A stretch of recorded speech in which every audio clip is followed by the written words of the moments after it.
Olá, gente, tudo bom?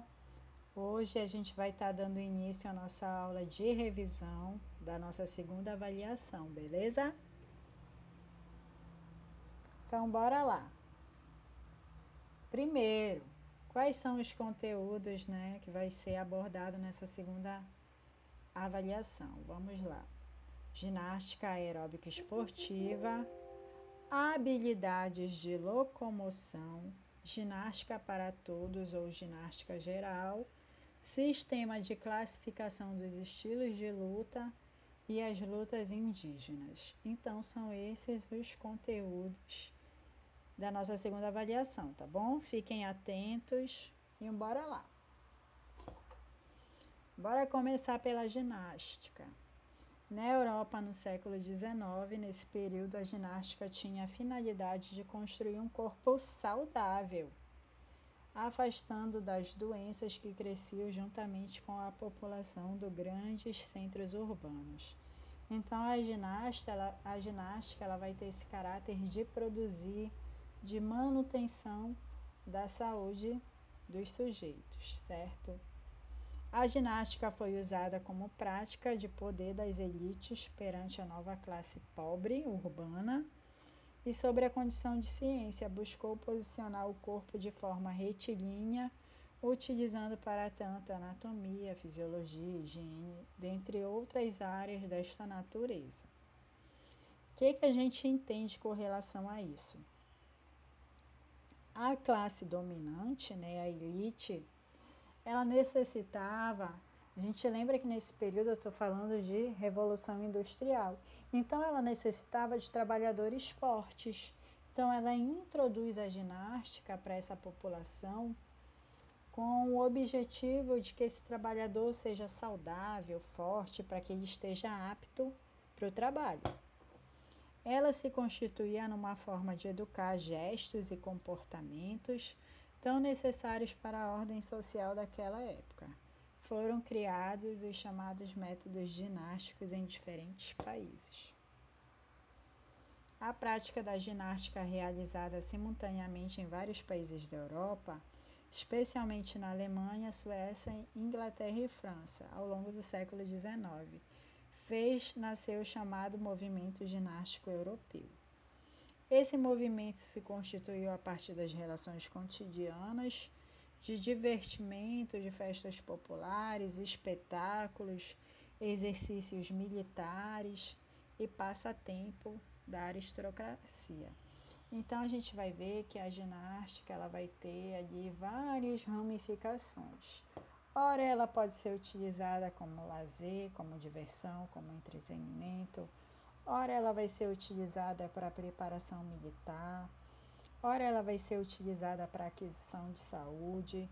Então, ela tem vários objetivos, várias formas que ela pode se moldar de acordo com o que se queira. Para que esse movimento tivesse aceitação e passasse a fazer parte da educação dos indivíduos, além de possuir o princípio de ordem e disciplina coletiva, deveria romper com a relação de divertimento. A ginástica passou a se destacar em círculos intelectuais, quando se tornou científica e despertou o interesse da burguesia. Então, a ginástica no século XIX, ela passa a ter um caráter de aquisição, de manutenção da saúde. E a gente vê aqui na imagem abaixo em que eu começo até a criar, a produzir aparelhos de ginástica. Como a gente vê aqui na figura ao centro, já a utilização de aparelhos para a manutenção da saúde. Como nesse período as indústrias ganhavam força, era preciso que fosse apresentado ao trabalhador uma atividade de caráter ordenativo disciplinador. Em contraposição aos interesses da burguesia do século XIX, os artistas realizavam práticas corporais descompromissadas, simples espetáculos em feiras e circos. Então a gente começa a ter essa relação. A gente sabe que eu já tinha ali a questão da ginástica circense, Mas para quem já pensava na ginástica com um caráter científico, isso incomodava bastante, porque eles começaram a imaginar a ginástica como uma ferramenta de disciplina e incomodava, né, aqueles artistas de circo que brincavam, que faziam cambalhotas. Ginástica aeróbica esportiva. A ginástica aeróbica é uma modalidade esportiva que integra ritmo e movimento e cooperação, contribuindo para o desenvolvimento motor, afetivo social e cognitivo. A ginástica aeróbica alcançou seu auge na década de 80, quando vários atletas de elite conquistaram títulos internacionais. Cooper, em 1970, realizou diversos estudos sobre a importância dos exercícios aeróbios para o emagrecimento, para a redução de doenças cardíacas e respiratórias. O objetivo de seu trabalho era minimizar o sedentarismo e o estresse da vida moderna na população urbana dos Estados Unidos e do mundo. Cooper definiu e conceituou o termo aeróbica como atividades do coração e dos pulmões por um período de tempo suficiente para produzir alterações benéficas ao organismo, como exemplo, nadar, correr, andar, pedalar. Então eu começo aqui a entender a ginástica como uma ferramenta de aquisição à saúde, né? De prevenir doenças do coração, doenças respiratórias, de favorecer o emagrecimento. Característica da GAE, né? Que é a ginástica aeróbica esportiva. É uma modalidade esportiva na qual os atletas apresentam uma rotina coreográfica com uma duração de 1 minuto e 45 segundos, com tolerância máxima de 5 segundos para mais ou para menos. As rotinas são compostas por combinações complexas e de alta intensidade, de passos básicos que vêm da tradicional dança aeróbica e elementos específicos de dificuldade da modalidade. Força dinâmica, família das flexões de braços e quedas. Então, na ginástica eu vou ter elementos aí. Que elementos são esses? Eu tenho a força dinâmica. E aqui, exemplo, a gente tem as flexões de braço, que a gente costuma às vezes chamar de apoio, né? Que a gente vê aqui na figura abaixo. Eu tenho a força estática, que é quando eu mantenho o equilíbrio, a isometria, a contração de músculos. Aí, exemplo, a gente tem as posições de prancha. Eu tenho a força explosiva, que é exemplo, eu vou ter os saltos. No salto eu necessito de impulsão, e essa impulsão ela vai se dar através de uma força explosiva.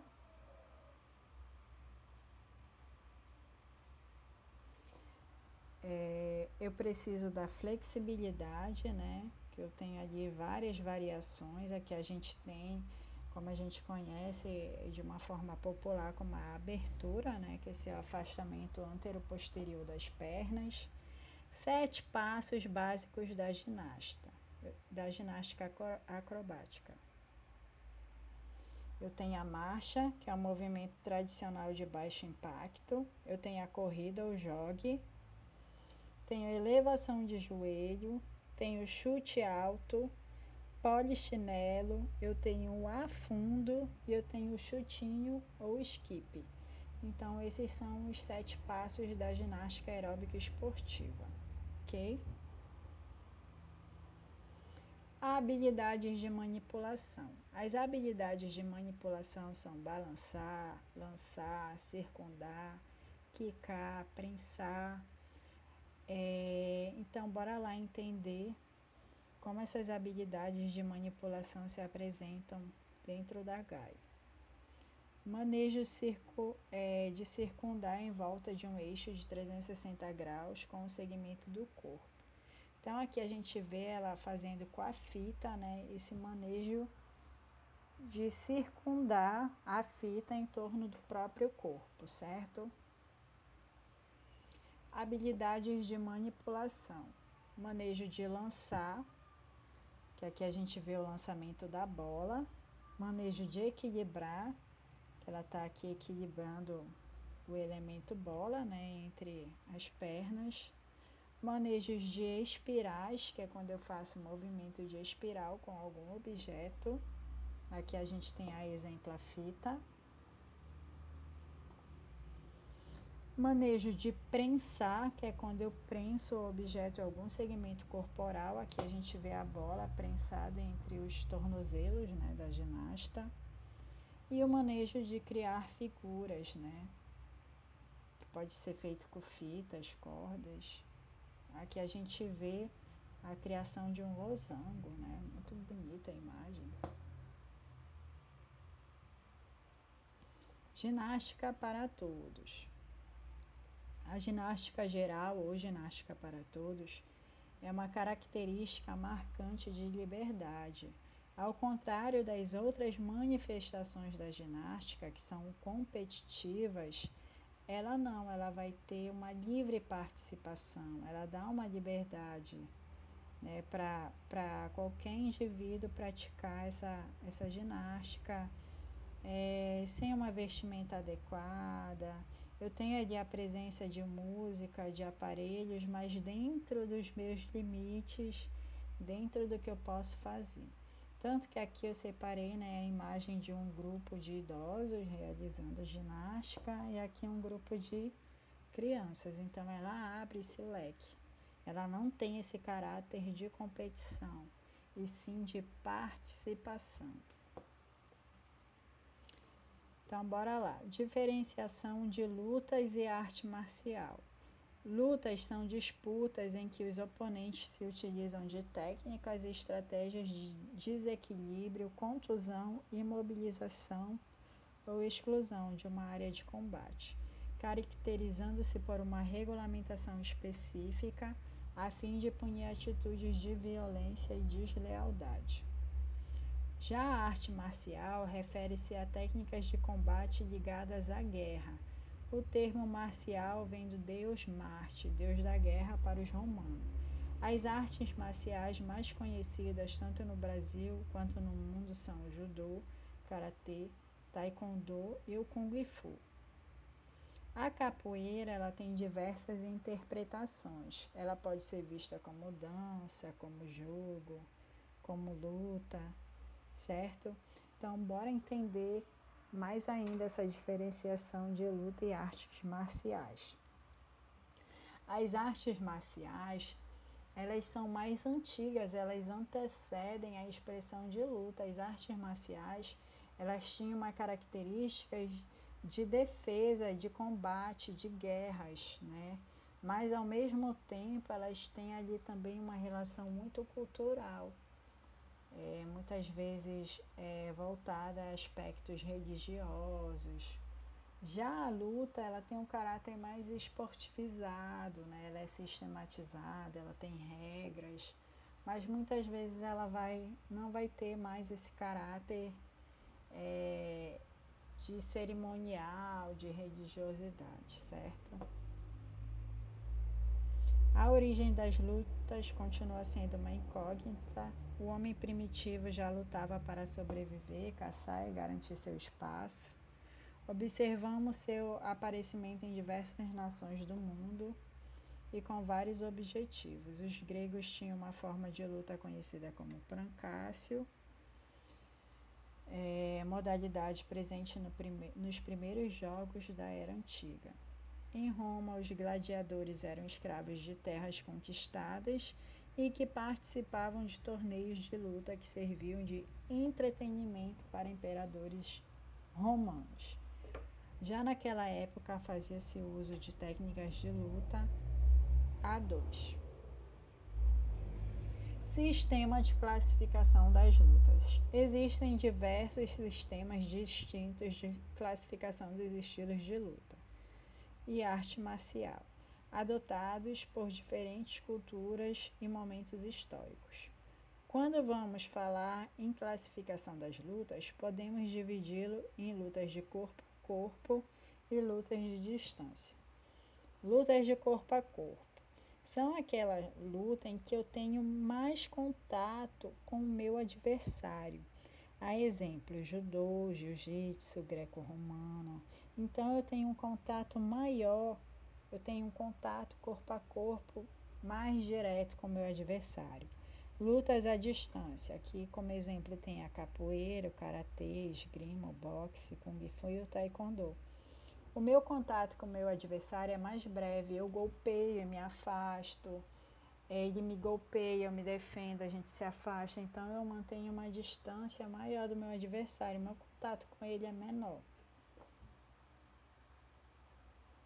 Agora bora falar da luta marajoara ou agarrada marajoara.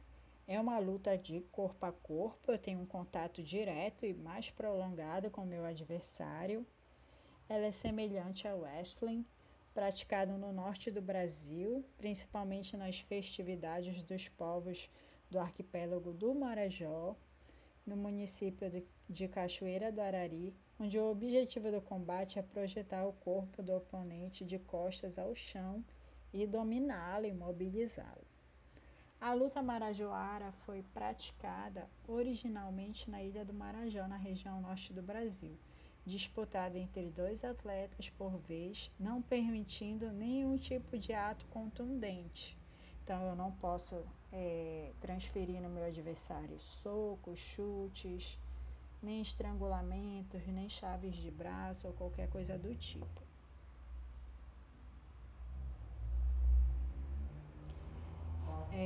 Fora de competições, né, a gente vai ter também o uca-uca, que é um ritual tradicional para festejar as forças de jovens índios, geralmente feito após o Quarupi, que é um ritual xingu de homenagem aos mortos. No amanhecer do dia posterior ao Quarupi, os campeões da tribo enfrentam-se em competições de uca-uca. Após o combate entre os adultos, grupos de jovens também se enfrentam para provar sua virilidade. Então eu vou ter o uca-uca, que é um estilo de combate criado pelo povo Bacairi, né? Povos do Xingu, localizado ali no Mato Grosso. O uca-uca é bastante praticado nessa região, certo? E hoje em dia a gente tem até modalidades do jogo dos povos praticado ali entre as comunidades indígenas. O uca-uca, ele começa com os atletas de joelho. No ritual, o homem-chefe, que é considerado o dono da luta, vai até a parte central da arena e escolhe um adversário e chama ele pelo nome, ou seja, é uma espécie de desafio. Então os lutadores ficam frente a frente, ajoelham-se e giram em forma circular. O objetivo é levantar o oponente e depois arremessá-lo ao solo. Então o uca-uca ele é realizado no Mato Grosso, né? É um ritual xingu.